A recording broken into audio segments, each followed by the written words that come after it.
हत्थां विच होवे तेरा हथ समा उत्थे। বলিউডের জনপ্রিয় গায়িকা নেহা কাক্কার 2020 সালে ভালোবেসে 8 বছরের ছোট রোহনপ্রীত সিং এর সঙ্গে ঘর বাঁধেন তিনি। নেহা রোহনের দাম্পত্য জীবনে নাকি ফাটল ধরেছে এমন গুঞ্জন উঠেছে এই তারকা দম্পতিকে নিয়ে। অবশেষে বিচ্ছেদের গুঞ্জনে মুখ খুললেন নেহা।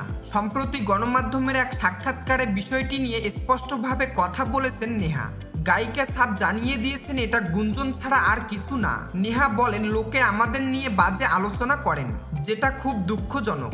আসলে কিছু মানুষ নিজের মনের মতো গল্প বানিয়ে নেন, তবে আমি তাদের খুব বেশি পাত্তা দেই না। আমাদের গল্পটা কেবল আমার জানা। তিনি আরো বলেন, একটা সময় আমি পুরো ধ্যান জ্ঞান পরিবার ও স্বামীকে দিয়েছিলাম, তবে এখন পুরো দমে কাজে ফিরেছি, সেদিকে মন রাখতে চাই। গায়িকার ভাষ্য, বর্তমানে আমার সময়ের বড় একটা অংশ স্বামীকে দেওয়ার চেষ্টা করি।